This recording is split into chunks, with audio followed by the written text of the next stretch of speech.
सबको जय मसीह की। और इस डिवोशन में जो है आप सभी का स्वागत है। धन्यवाद प्रतिदिन हमारे साथ जुड़ने के लिए और प्रभु का वचन सुनने के लिए।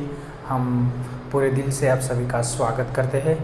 लेकिन आज जो है हम खास विषय पे बात करने वाले हैं। क्या आप अनुग्रहकारी व्यक्ति है? हमें अनुग्रहकारी व्यक्ति बनना बहुत ज़रूरी है, क्योंकि हमारा स्वर्गीय पिता, हमारा जो परमेश्वर जो है वो बहुत अनुग्रहकारी परमेश्वर है।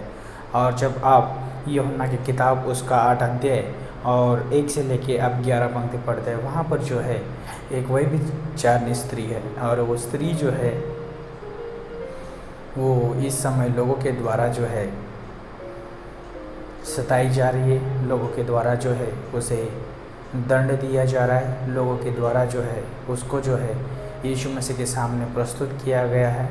और वहाँ पर जो लोग जो है पथराव लेके तैयार है उसको की व्यवस्था के अनुसार उसे मार डालने के लिए, कि जो व्यभिचार में पकड़ी गई है। लेकिन हम जानते हैं यहाँ पर उस स्त्री को जब यीशु मसीह के पास लाया गया कुछ शास्त्रीय और फरीसियों के द्वारा, और यीशु मसीह को परखने की उन्होंने कोशिश की। लेकिन हम जानते हैं कि परमेश्वर जो है बहुत अनुग्रहकारी, प्रेमी और दयालु परमेश्वर होने के नाते प्रभु जो है उस व्यभिचारिणी स्त्री को भी अनुग्रह की ज़रूरत थी, और वो शास्त्रीय फरीसी उन लोगों को भी अनुग्रह की ज़रूरत थी। और परमेश्वर जानता है इस दुनिया में रहने वाले हर एक मनुष्य को जो है अनुग्रह की ज़रूरत है, क्योंकि हर एक मनुष्य जो है जब हम देखते हैं कि आदम के जीवन से लेके अभी तक जो भी मनुष्य इस धरती पर है वो सब पापी है, और उन्हें जो है अनुग्रह की ज़रूरत है, प्रेम की ज़रूरत है। प्रभु जानता है, और उन लोगों के द्वारा जो है प्रभु के सामने उस स्त्री को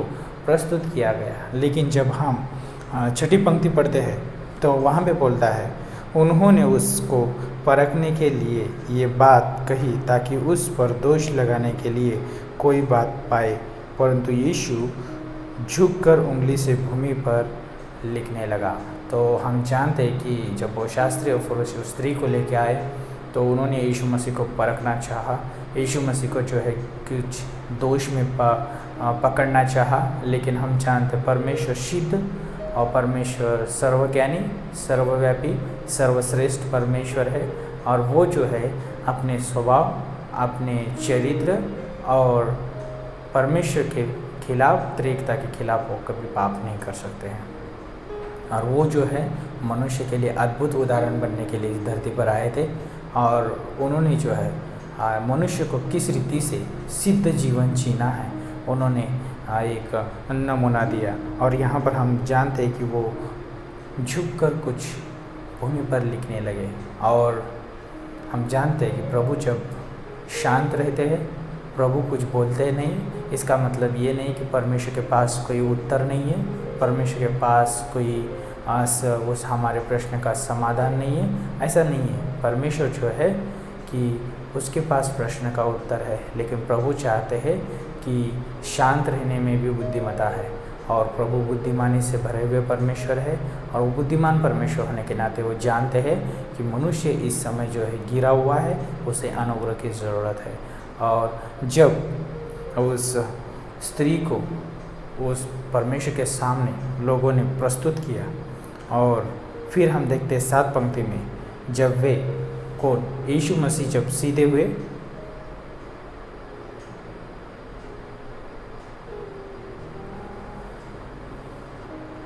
और यीशु मसीह ने कहा कि तुम में जो निष्पाप हो वही पहले पत्थर मारे। कितना अद्भुत ये जवाब है।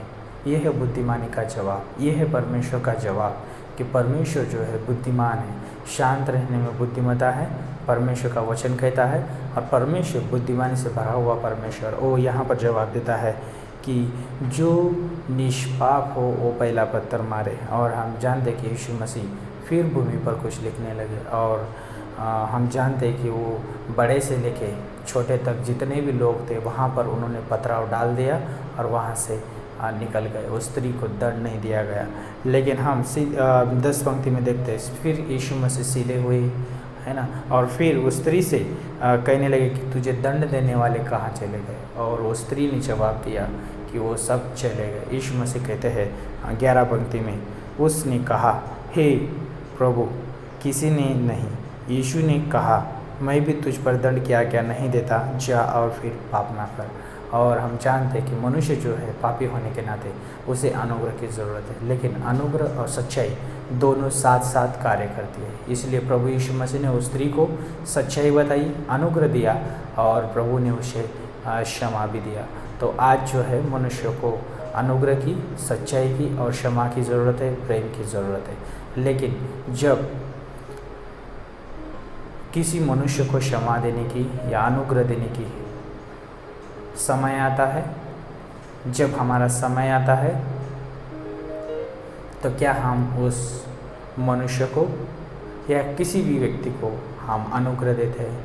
ये बहुत ज़रूरी है। एक मसीह होने के नाते, एक परमेश्वर के लोग होने के नाते हमें एक मसीह के जैसा अनुग्रहकारी जीवन जीना बहुत ज़रूरी है, क्योंकि अभी हम खुद को हम प्रदर्शित नहीं करते, लेकिन यीशु मसीह को प्रदर्शित करते हैं। तो यीशु मसीह अनुग्रहकारी परमेश्वर है, उसका स्वभाव, उसका चरित्र हमारे पास होने के नाते, हम प्रभु के लोग होने के नाते हमारे पास भी अनुग्रहकारी स्वभाव होना बहुत ज़रूरी है। इसलिए हमें अनुग्रहकारी व्यक्ति बनना बहुत ज़रूरी है। जब हम यीशु मसीह के वचनों को हमारे जीवन में अनुकरण करेंगे, उसके अनुसार जीवन जिएंगे और रियली प्रभु का अनुग्रह हमारे जीवन में कार्य करेगा। और जिसके लायक हम नहीं थे वो हमको मिला, और जिसके लायक हम नहीं वो हमको प्रभु बनाएगा। कितनी अद्भुत बात है कि यहाँ पर मैं आप सभी को प्रोत्साहित करना चाहूँगा इस डिवोशन के माध्यम से कि किसी को दोष ना लगाए। हर एक मनुष्य गिर सकता है, लेकिन उसे प्रोत्साहन दे और उस स्थान में खड़ा होने के लिए उसे सहायता करे, अनुग्रह दे, सच्चाई बताए और उसे जो है प्रभु में बढ़ाने की कोशिश करे। और यही हमारे एक विश्वासी का जीवन है कि हम जो है लोगों को गिरने नहीं देते हैं, लेकिन जो गिरे हुए लोगों को हम उठाते हैं और मसीह में जो है दिन प्रतिदिन उन्हें सिद्ध करते हैं, मसीह में जो है दिन प्रतिदिन उन्हें परिपक्व करते हैं। कितनी अद्भुत बात है। इस डिवोशन के माध्यम से मैं आप सभी को प्रोत्साहित करना चाहूँगा, अनुग्रहकारी व्यक्ति बनिए और अनुग्रह दीजिए और अनुग्रह में जीवन जिए। और हम जानते हैं कि हमारा जीवन अनुग्रह में बना हुआ है और हम अनुग्रह पे दिन प्रतिदिन चलते हैं।